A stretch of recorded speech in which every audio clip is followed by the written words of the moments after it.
सियासी मैदान की हर बड़ी खबर से आगाह रहने के लिए हमारे चैनल आजाद सियासत को सब्सक्राइब करें और बेल आइकन को प्रेस करें।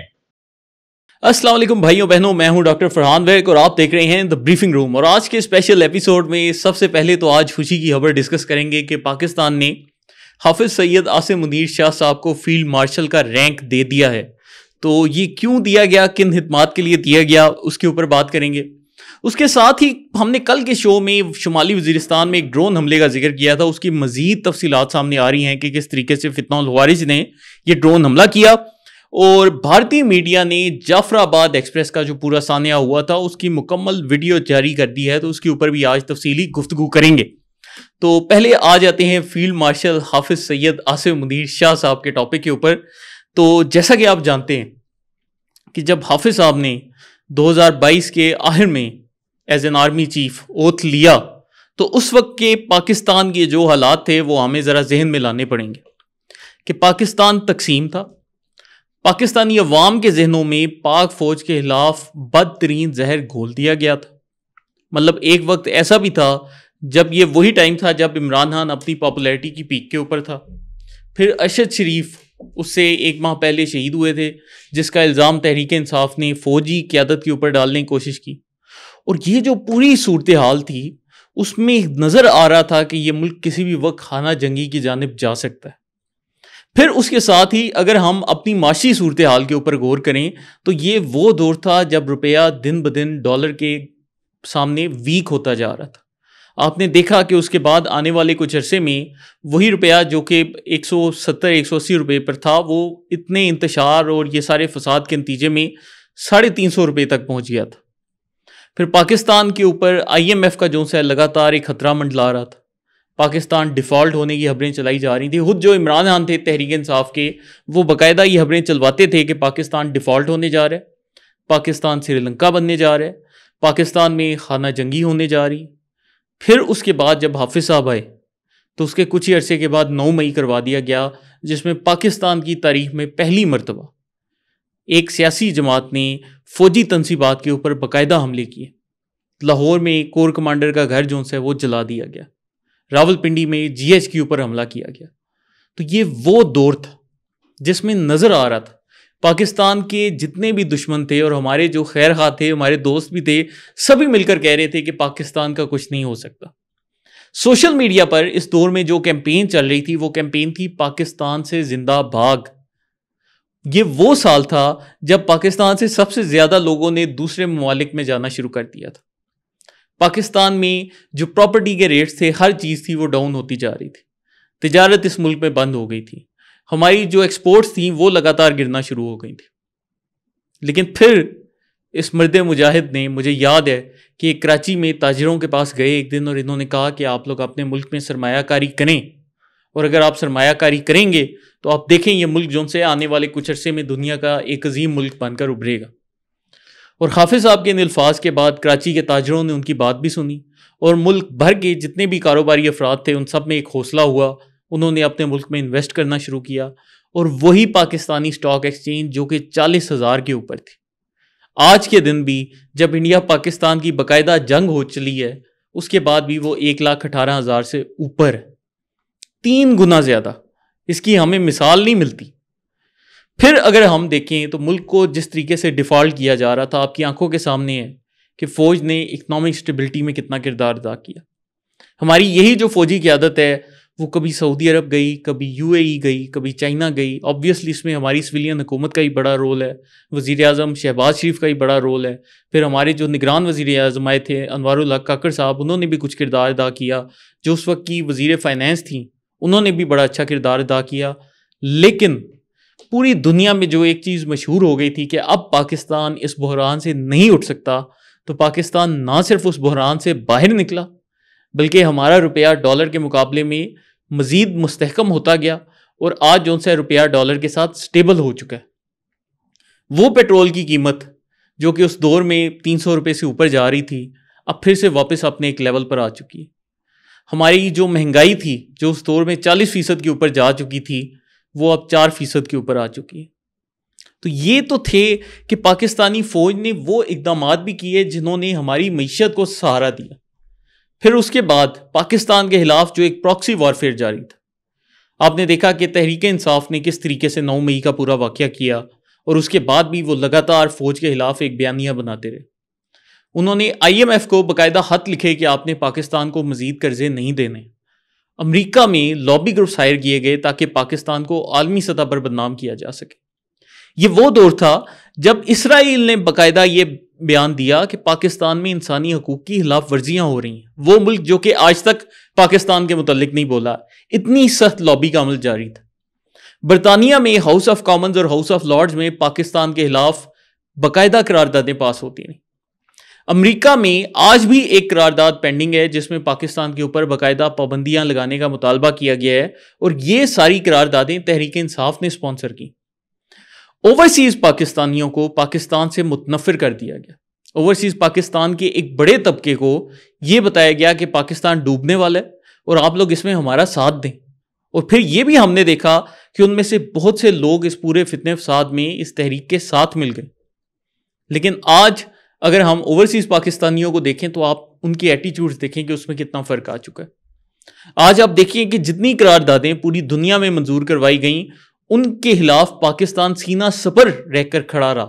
पाकिस्तान ने डटकर इस सारे आलमी प्रेशर का मुकाबला किया।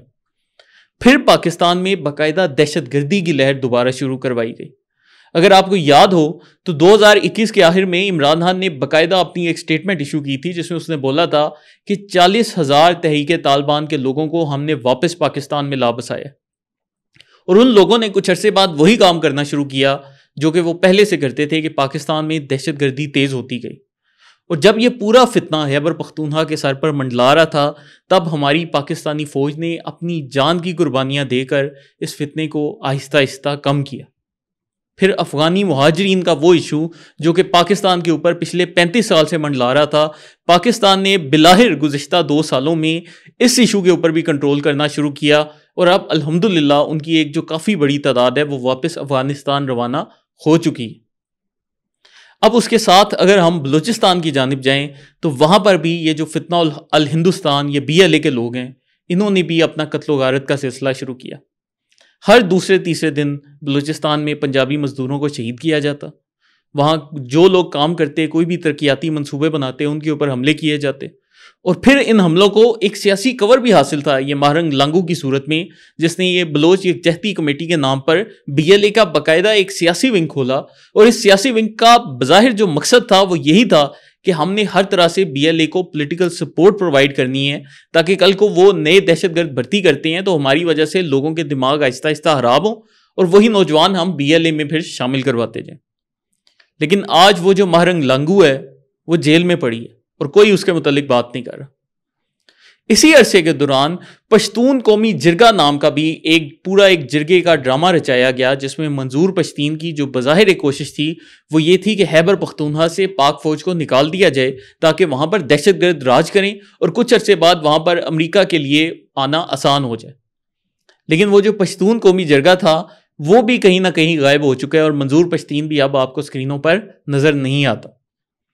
पाकिस्तान के मीडिया और सोशल मीडिया पर लोगों को रियासत मुखालिफ करने के लिए इतना प्रोपेगेंडा किया गया जो कि शायद दुनिया के किसी दूसरे मुल्क में ना किया गया हो। लेकिन उस प्रोपेगेंडे के ऊपर भी पाकिस्तानी रियासत ने काफ़ी हद तक काबू पाया। मैं ये नहीं कहता कि वो प्रोपेगेंडा ख़त्म हो गया है, लेकिन हमने उसमें काफ़ी ज़्यादा कामयाबी हासिल की। लोगों के जहनों में सिर्फ एक किस्म का बयानिया जा रहा था जो कि एक महसूस सियासी जमात को सपोर्ट करता था। लेकिन अब वो बंदा भी जो कि उस पार्टी को सपोर्ट करता है वो जब अपनी अकल इस्तेमाल करता है तो उसके जहन में एक काउंटर नैरेटिव भी जाता है जो कि माजी में बिल्कुल गायब था। तो ये पाकिस्तान ने पिछले 2 से 2.5 सालों में अपने अंदर एक तब्दीली पैदा की है और इस तब्दीली का क्रेडिट जहां पर हमारी सिविलियन हुकूमतों को जाता है वहां पर हमारी मिलिट्री क़यादत और हमारे जो आर्मी चीफ हैं आसिम मुनीर साहब, उनको भी ये क्रेडिट हमें देना चाहिए। और फिर उस सब के बाद एक ऐसा दौर भी आया जब भारत की ये सारी प्रॉक्सियां पाकिस्तान में नाकाम होने लगीं, तो उसके बाद उन्होंने खुद सामने आकर पाकिस्तान से जंग का प्लान बनाया और वो जो उन्होंने जंग की और फिर पाकिस्तान ने जिस तरीके से जवाबन ऑपरेशन बनियानुल मरसूस लॉन्च किया, उसके नतीजे में जो तब्दीली रोनुमा हुई वो पूरे आलम इस्लाम ने देखी। आज मैं आपको दावत देता हूं कि आप किसी भी सोशल मीडिया प्लेटफॉर्म पर जाएं, आप टिकटॉक के ऊपर ही चले जाएं, वहां पर जितने इस्लामी ममालिक के लोग हैं, अलजायर के लोग, मोरक्को के लोग, मिस्र के लोग, तुर्की के लोग, आज़रबाईजान के लोग, बांग्लादेश के लोग, सब लोग पाकिस्तान की हिमायत कर रहे हैं। सब लोग बोल रहे हैं कि पाकिस्तान ने वो कर दिखाया जो कि आलम इस्लाम में हालिया कुछ अरसे में यह चीज़ नापैद हो चुकी थी। आज मतलब मैंने उन लोगों की भी वीडियोस देखी हैं जो यमन से बाकायदा वीडियो बना रहे हैं कि वो कहते हैं कि पाकिस्तान को देखकर हमें हौसला मिलता है कि एक इस्लामी मुल्क ने अपने से 8 गुना बड़े मुल्क को जवाब दिया, और ऐसा जवाब दिया कि वो मुल्क खुद जाकर सीज फायर के ऊपर मजबूर हो गया। तो ये सारी जो कामयाबी है, ये इसमें हमारे हाफिज साहब का बहुत अहम किरदार है, और मैं इस चीज़ पर हाफिज साहब को सलाम भी पेश करता हूँ। और आज जो हुकूमत पाकिस्तान ने फैसला किया है कि उनको फील्ड मार्शल बनाया जाए, तो मेरे नज़दीक ये एजाज़ भी उनके लिए कम है, क्योंकि उस बंदे ने पाकिस्तान के लिए बहुत कुर्बानियाँ सही, मतलब वो कुर्बानियाँ भी सही हैं कि हम में से बड़े लोग ये वीडियो सुनते होंगे, और हो सकता है आप में से कुछ लोग ये भी कहते होंगे यार ये डॉक्टर विर्क साहब जी बड़ी चापलूसी कर रहे हैं। मैं आपके सामने एक सवाल रखना चाहता हूँ। सोशल मीडिया पर आजकल हर पाकिस्तानी मौजूद है। आप जरा ये गौर करें कि हर पाकिस्तानी ये देखे कि कोई बंदा उसको गालियां दे रहा है दिन रात सोशल मीडिया पेजेस के ऊपर, उसकी फैमिली को टारगेट किया जा रहा है। अब अहमद नूरानी ने उनकी बाकायदा बेटियों के जो पासपोर्ट थे और उनकी तस्वीर थी वो वायरल की। फिर तहरीक इंसाफ ने जो कुछ गंद रचाया उससे, मेरे ख्याल से वो आप सब ने देखा हो। ये सब देखते हुए भी वो बंदा अपने मुल्क के लिए उसने एक स्टैंड लिया, वो खड़ा रहा, और उसने फिर जो सा इन लोगों का बाकायदा मुकाबला किया, उसने पाकिस्तान के दुश्मनों का मुकाबला किया, उसने मोदी का जो सा है पूरा उसका गुरूर और तकब्बुर पाश पाश कर दिया। तो क्या उस बंदे के लिए ये जो एजाज़ है ये कोई बहुत बड़ी चीज़ है? मैं नहीं समझता। मैं समझता हूँ कि हाफिज साहब ने जो ये पूरी इज़्ज़त कमाई है, इस पर हमारी पूरी कौम को इस बंदे का शुक्रिया अदा करना चाहिए। और जब पाकिस्तान की तारीख लिखी जाएगी, देखिए दोस्तों, तारीख बड़ी जालिम चीज़ है। आज बैठकर लोग सियासी बयानियाँ दोहरा देंगे, लोग बड़ी बड़ी बातें कर देंगे, लेकिन जो तारीख है वो बिल्कुल शफाफ होती है, कायने की तरह। जब तारीख लिखी जाएगी तो उसमें यह लिखा जाएगा कि 1971 में जनरल नियाजी के होते हुए बांग्लादेश पाकिस्तान से अलहदा हुआ। फिर तारीख में यह भी लिखा जाएगा कि 2019 में वजीर आजम इमरान खान नियाजी के होते हुए कश्मीर को भारत ने कब्जा किया, मकबूजा कश्मीर के ऊपर। और तारीख में फिर यह भी लिखा जाएगा कि 2025 में ऑपरेशन बनियानुन मरसूस में आर्मी चीफ सैयद आसिम मुनीर शाह ने भारत को धूल चटाई। तो तारीख कोई नहीं बदल सकते, तारीख में यही लिखा जाएगा। और मैं इस पर आज हमारे आर्मी चीफ साहब को सलाम पेश करता हूँ, और हमारी जो दुआएं हैं वो उनके साथ हैं। और हमारी ये भी दुआ है कि अल्लाह पाक हमारे आर्मी चीफ को मज़ीद कामयाबियाँ अता फरमाएं, और एक स्टेज आए कि पाकिस्तान जो कश्मीर का इलाका है उस पर वापस वो पाकिस्तान का हिस्सा बने, जो उसका ओरिजिनल मुल्क है, और वो पाकिस्तान के साथ मिलकर चले। तो ये तो होगी फील्ड मार्शल की बात। अब आ जाते हैं आज के दूसरे टॉपिक्स के ऊपर। तो कल भाइयों बहनों हमने आपसे ड्रोन के टॉपिक के ऊपर बाकायदा डिस्कशन की थी, और हमने इसमें आपको बताया था कि तहरीक इंसाफ के सोशल मीडिया अकाउंट्स एक जाली प्रोपेगेंडा कर रहे हैं। शुमाली वजीरिस्तान में 3 मासूम बच्चे ड्रोन हमले में शहीद हुए, और तहरीक इंसाफ के अकाउंट्स और जो ये सेंटर मुश्ताक है जमात इस्लामी का, जिसको मेरे ख्याल से भी जमात इस्लामी भी प्रॉपर तरीके से ओन नहीं करती और इंतहाई मुनाफिक और दोगला किस्म का इंसान है, इन सब ने मिलकर पाकिस्तानी फ़ौज के खिलाफ सोशल मीडिया पर प्रोपेगेंडा करना शुरू कर दिया कि पाकिस्तानी फ़ौज ने ड्रोन हमले किए हैं। अब मैं आपके सामने स्क्रीन के ऊपर वीडियो चला रहा हूं, मैं चाहता हूं आप ये वीडियो देखें कि तहरीक तालिबान के लोगों के पास भारतीय साख्ता ड्रोन्स मौजूद हैं। वो इन ड्रोन्स को ऑपरेट करते हैं। इन ड्रोन्स के साथ जो है वो IEDs लगाई जाती हैं, जो कि ये आतिश वाला मवाद होता है जिससे धमाका होता है जिसके गिरने से। तो इन लोगों की कोशिश क्या होती है कि अफवाज पाकिस्तान के ऊपर बाकायदा ये जो से ड्रोन हमले किए जाएं, लेकिन चूंकि इनको ये ड्रोन सही तरीके से चलाने नहीं आते, तो अक्सर ये लोग जानबूझ के भी कई दफ़ा ये जो ड्रोन्स है शहरी आबादियों के ऊपर गिरा देते हैं, जिनसे लोगों का नुकसान होता है। लेकिन इस पूरे मामले में जो सबसे शर्मनाक किरदार था वो वजीर आला खैबर पख्तूनख्वा अली अमीन गंडापुर साहब का किरदार था, जिन्होंने अभी तक कोई ऑफिशियल स्टेटमेंट जारी नहीं की और अपने तहरीक इंसाफ के इनके जितने MPAs हैं, जितने इनके लोग इस प्रोपेगेंडे में मुलव्वस हैं, उनको फुल हैंड प्रोवाइड किया है कि आप लोग जितना मर्जी पाक फौज के खिलाफ बकवास कर सकते हो, आप लोग करो, हमारी हुकूमत कोई स्टेटमेंट इशू नहीं करेगी और इसका नतीजा ये होगा कि पाकिस्तानी अफवाज के साथ जो पाक कौम खड़ी है उसमें वापस आहिस्ता आहिस्ता तकसीम पैदा होनी शुरू हो जाएगी। तो ये लोग दोबारा से वो 5th जनरेशन वॉरफेयर का हिस्सा बन चुके हैं और मैं इनको भारत का साइबर सेल कहता हूं, क्योंकि ये और बीजेपी दोनों अब एक ही तरह का पाकिस्तानी रियासत के खिलाफ प्रोपेगेंडा कर रहे हैं। असली इशू ये था कि भारत ने जो पाकिस्तान में मिसाइल स्ट्राइक की उसमें पाकिस्तान के मासूम बच्चे शहीद हुए। पाकिस्तान इस पूरे मामले को अक़वाम मुत्तहिदा लेकर जा रहा है, लेकिन अब भारत ने इस मामले को दबाना था, तो उन्होंने अपने इन साइबर सेल्स को लॉन्च किया और इन्होंने तहरीके तालिबान के ड्रोन हमले को पाक फौज के साथ नथी करके ये सारा सोशल मीडिया के ऊपर जाली प्रोपेगेंडा करना शुरू कर दिया। मैं फिर आपके सामने तस्वीर दिखा रहा हूं, अब ये तस्वीरें देखें कि ये जो फितना उल ख्वारिज के लोग हैं ये बाकायदा ये ड्रोन्स ऑपरेट करते हैं, इनके साथ आईडीज लगे होते हैं और फिर वो जाकर ये पूरा ये जो ब्लास्ट हैं वो इनकी वजह से हो रहे हैं।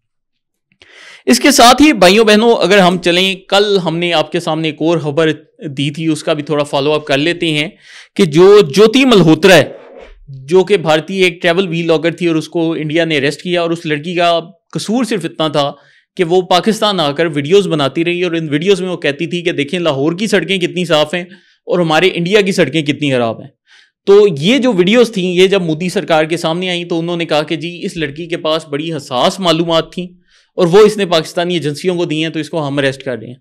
आज पता चल रहा है कि वो लड़की बाकायदा बीजेपी हरियाणा की मेंबर है, यानी कि उसका ताल्लुक भी मोदी की पार्टी से है। लेकिन कितनी बेशर्मी और ढटाई का मुजाहरा ये मोदी सरकार कर रही है और इससे आपको पता चलता है कि इनके अब फ्यूचर प्लान्स क्या बनते जा रही हैं। अब ये लोग इस कदर नीच हरकतों पर उतर आए हैं कि ये दोबारा से पाकिस्तान के साथ जंगी महाज को भी गर्म कर सकते हैं, ये पूरी इसकी पॉसिबिलिटी है। इसलिए मैं बार बार अपने हर एपिसोड में आपको कहता हूं कि जरा ज़हनी तौर पर तैयार रहिए। इसके साथ ही भाइयों बहनों इंडिया में एक और जो सा है पाखंड हो चुका है, वो ये कि मोदी ने अपना एक बाकायदा वफद बनाया था जिसमें उसने जितनी भी सियासी जमातें थी उन सबको शामिल किया।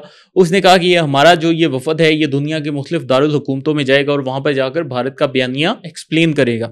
और उसमें उसने कांग्रेस और आम आदमी पार्टी और दीगर तमाम जमातों के लोगों को शामिल किया। लेकिन अब इस पूरे वफद में भी फूट पड़नी शुरू हो चुकी है। इंडिया के सियासी रहनुमा संजय रावत ने वाज़ेह अल्फाज में कह दिया है कि मोदी ने जिन लोगों की लिस्टें बनाई हैं हमारा उन लोगों पर इख्तलाफ है। इसी तरह ही जो इंडिया में राहुल गांधी है उसने भी खुलेआम बोल दिया है कि हम भी उन लोगों की चॉइस से राजी नहीं जिनको मोदी दीगर ममालिक में भेजना चाहता है। तो मोदी का ये प्लान भी आहिस्ता आहिस्ता नाकामी से दोचार हो रहा है। राहुल गांधी के एक और बयान ने पूरे भारत को तत्ते तवे पर बिठाया हुआ है और वो बयान क्या है कि राहुल गांधी ने बोला है कि हुकूमत हमें बताए कि कितने राफेल तैयारे तबाह हुए। तो ये जो सारी चीज़ है मोदी के लिए परेशान कुन बनती जा रही है।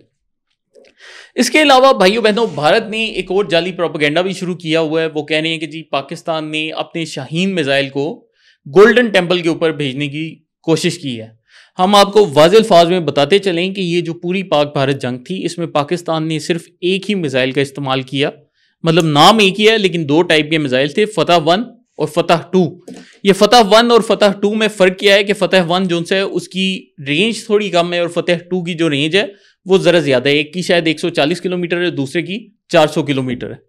लेकिन इन दो मिसाइल्स के अलावा पाकिस्तान ने अपना कोई मिसाइल इस्तेमाल नहीं किया।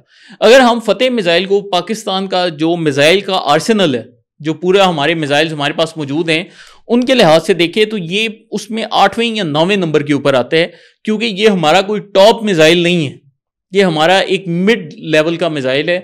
तो पाकिस्तान के जो टॉप के मिसाइल्स हैं उनमें अबाबील, राज, शाहीन और ये वाले मिसाइल्स आते हैं। तो फतेह 1 पाकिस्तान का निस्बतन एक कमज़ोर मिसाइल है। अगर इसकी निस्बत हम ये देखें कि भारत ने कौन से मिसाइल्स का इस्तेमाल किया, तो ये जो ब्रह्मोस है ये इनका बाकायदा नंबर 2 का मिसाइल है, कि मतलब दूसरे नंबर पर उनका सबसे पावरफुल मिसाइल है। तो हमारे लिए उन्होंने बाकायदा ब्रह्मोस मिसाइल को टेस्ट किया, लेकिन पाकिस्तान ने अपना जो दरमियानी रेंज का मिसाइल था वो वाला मिसाइल इस्तेमाल किया और उस मिसाइल ने भी उनकी चीज़ें निकलवा दी। तो जब शाहीन आएगा तो उसको आप लोगों के फरिश्ते भी नहीं रोक सकते। तो ये चीज़ें ज़हन से निकाल दें। बुनियादी तौर पर भारत का ये सारा प्रोपेगेंडा है। जैसा कि DGISPR ने भी बताया कि इंडिया ने बाकायदा अमृतसर के ऊपर 4 मिसाइल जो से हैं वो फायर किए और इंडिया का मकसद ये था कि सिखों के जो बड़े लीडर हैं गुरपतवंत सिंह पन्नू साहब, उन्होंने बाकायदा बोला था कि इस दफ़ा अगर भारतीय फ़ौजें पंजाब से गुजरी तो हम उन फ़ौजों को नहीं गुजरने देंगे, क्योंकि पाकिस्तान बाबा गुरु नानक की सरजमीन है। तो अब इस स्टेटमेंट के बाद मोदी सरकार के पास फिर यही तरीका था कि वहाँ पर खुद मिसाइल फेंकें, ताकि पाकिस्तान के ऊपर इल्ज़ाम लगाया जाए। तो अगर पाकिस्तान ने ऐसा कुछ किया होता तो पाकिस्तान मानता, लेकिन ना पाकिस्तान ने ऐसा कुछ किया है और ना ही पाकिस्तान ने शाहीन मिसाइल का इस्तेमाल किया। पाकिस्तान ने भारत के ऊपर जितने मिसाइल इस्तेमाल किए वो सिर्फ फतेह 1 और फतेह 2 मिसाइल्स थे। इसके अलावा भाइयों बहनों एक और जो डेवलपिंग स्टोरी है वो ये है कि इंडिया ने अपनी जो प्रॉक्सीज हैं वो अब जगह जगह एक्टिवेट कर दी हैं। जहां पर आज हमने खैबर पख्तूनख्वा में लॉन्च हुई प्रॉक्सी का जिक्र किया, उसके साथ ही बलूचिस्तान में भी बाकायदा वो उनका जो प्रॉक्सी नेटवर्क है वो काम कर रहा है। और कल भारत के ऑफिशियल चैनल्स के ऊपर जाफर एक्सप्रेस हमले की पूरी वीडियो नशर हुई। ये वो वीडियो थी जो कि बलोच लिबरेशन आर्मी यानी कि फितना उल हिंदुस्तान के लोगों ने ये वीडियो बनाई और उन्होंने ये वीडियो भारतीय चैनल्स को भेजी और अब भारतीय चैनल्स पर वो ये वीडियो चला रहे हैं ताकि पाक भारत जंग के दौरान जो उनको शर्मिंदगी का सामना करना पड़ा वो उससे अपना मुंह छुपा सके। लेकिन ये वीडियो इंडियन टीवी चैनल्स पर चलना इस बात का आलमी बरादरी के लिए भी सबूत है कि भारत बाकायदा पाकिस्तान में दहशतगर्दी को सपोर्ट करता है और पाकिस्तान में ऐसे वाक़यात करवाता है। इसके अलावा पाकिस्तान में जो सिंधु देश के हामी हैं, जो कौम परस्त लोग हैं, जिनका पिछले 20-25 साल में बिल्कुल डेड हो चुके थे और उनका कोई जिक्र नहीं था मिलता, अब ये कैनाल्स वाले इशू के बाद हालांकि इशू रिजॉल्व भी हो चुका है, इनको दोबारा से एक्टिव कर दिया गया और इनको एक्टिव करने के पीछे वही भारतीय एजेंडा है सिंधु देश वाला। और इसके लिए ये जो वर्ल्ड सिंधी फोरम है, इस तरह के दीगर जाली फोरम्स बनाए गए हैं जहाँ से इन लोगों को पैसे दिए जाते हैं और फिर ये जो सा इन लोगों को कौम परस्ती की आड़ में फितना फसाद के लिए आगे लाया जाता है। आज भी इन्होंने फितना फसाद फैलाने की कोशिश की और बाकायदा सिंध की मरकजी शाहराह को बंद करने की कोशिश की और उसके साथ ही सिंध के वजीर दाखिला के घर को भी नुकसान पहुंचाने की कोशिश की। तो पाकिस्तान की भारत की इन तमाम हरकतों के ऊपर नज़र भी है और पाकिस्तान अल्हम्दुलिल्लाह भारत का मुकाबला कर भी रहा है और अब तक कामयाबी से करता रहा है। लेकिन हमें ये इल्म होना चाहिए कि भारत किस तरीके से अपनी प्रॉक्सीज के थ्रू पाकिस्तान के खिलाफ एक इंफॉर्मेशन वॉरफेयर लॉन्च कर रहा है, जिसमें ये तरह तरह के बहाने ढूंढते हैं, लेकिन हकीकत में इनका एजेंडा इंडियन सपोर्ट है। तो इसके साथ ही आज के शो का अख्ताम करते हैं। आपकी कोई राय हो तो कमेंट्स में अपनी राय का इजहार लाजमी करें और हमारे आज़ाद सियासत के चैनल को लाइक, सब्सक्राइब और शेयर करते जाएं। बहुत शुक्रिया।